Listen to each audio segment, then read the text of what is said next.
What if I told you one of the world's most dangerous conflict paused just 1 hour before escalation? The US was preparing to strike. Iran was holding the world's most critical trade route. And then suddenly you hear of a ceasefire. But here's the real question: is this peace or actually just a strategic pause? Because what happened next may have already started breaking that peace. And so, welcome back to another episode of Bridging Perspectives with Tanya Rana, where today we will be talking about the updates on the US Israel Iran war, the ceasefire, how it was allegedly breached the same day, and what lies ahead for all of us.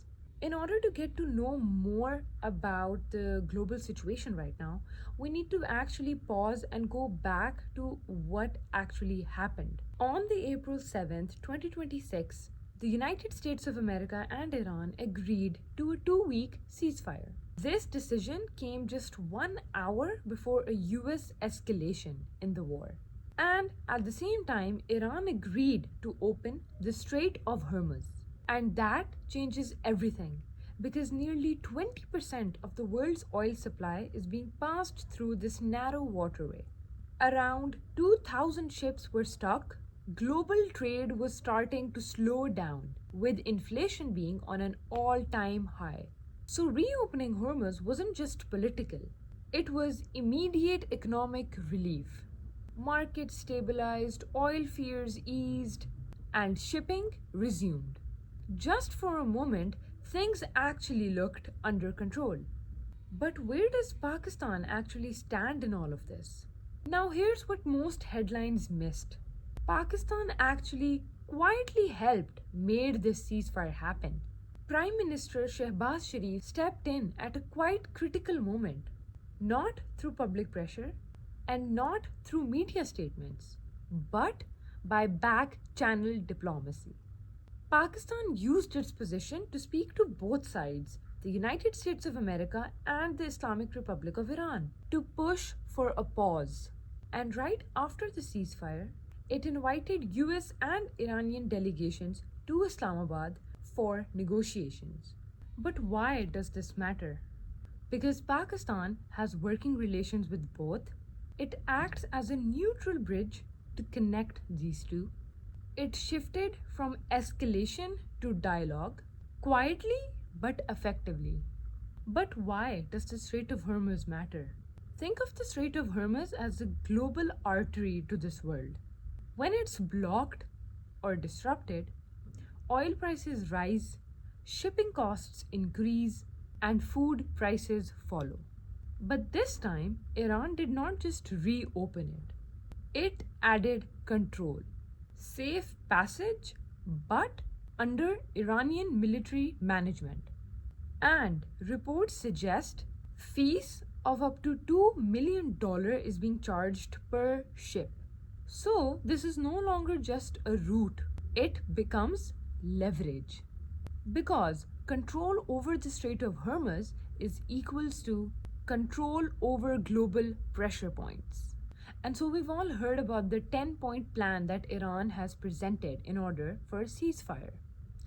But what is actually that 10-point plan, and what does Iran have to say about it? Iran presented a 10-point plan which includes ending regional conflicts, a permanent ceasefire, reopening Hormuz and safe navigation guarantees, compensation for the damage being done to Iran, lifting sanctions, releasing frozen funds, and commitment to no nuclear weapon. On paper, this looks like peace, but we need to get a closer look. This is actually what we call strategy, because through this, Iran gains numerous things: economic recovery, political legitimacy, trade leverage, especially through the Strait of Hormuz. So, this isn't just diplomacy, it's global repositioning of Iran. But so, what was actually the United States' take on all of this and the 10-point plan? President Donald Trump called this 10-point plan a workable basis for negotiation, which means talks can happen, but trust is at an all-time low. For United States, this is the red line and a no zone. So, while the ceasefire deal exists, the tension hasn't actually gone anywhere. And so, the day the ceasefire was actually announced, it was tested and breached the very same day.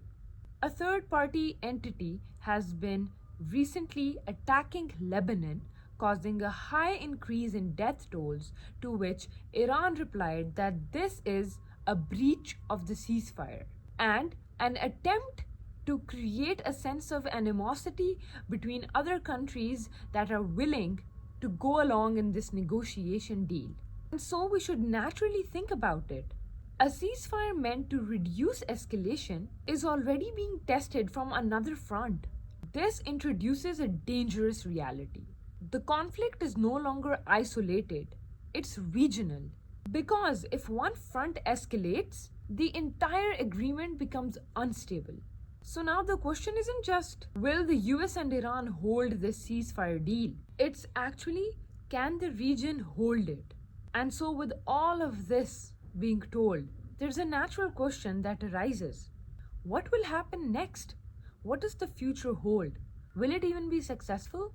And so, to answer all of these questions, you should stay tuned and consider subscribing for more episodes and updates on global affairs and headlines, and understanding how these global news affect the human behind the headlines. Right now, there's a list of things that we need to know in order to expect what will happen next. Because right now, the ceasefire is temporary, lasting only 2 weeks. Ships are moving again. Trade is recovering slowly. But the risks are still there.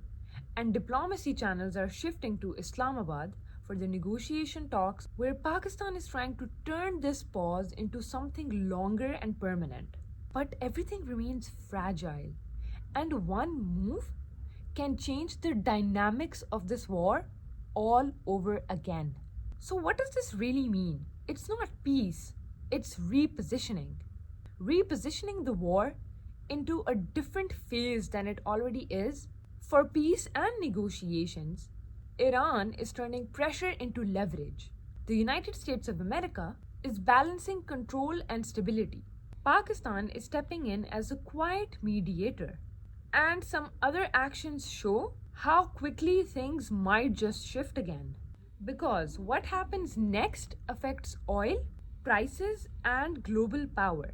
So the real question is this the beginning of peace or just the calm before the next escalation? And so with that, we conclude today's episode on the latest updates of the US-Iran-Israel conflict. And for more insightful episodes like these, consider subscribing to our YouTube channel and don't forget to follow us on Instagram as well. Do tell me what you thought about this episode in the comments below. See you guys in another episode.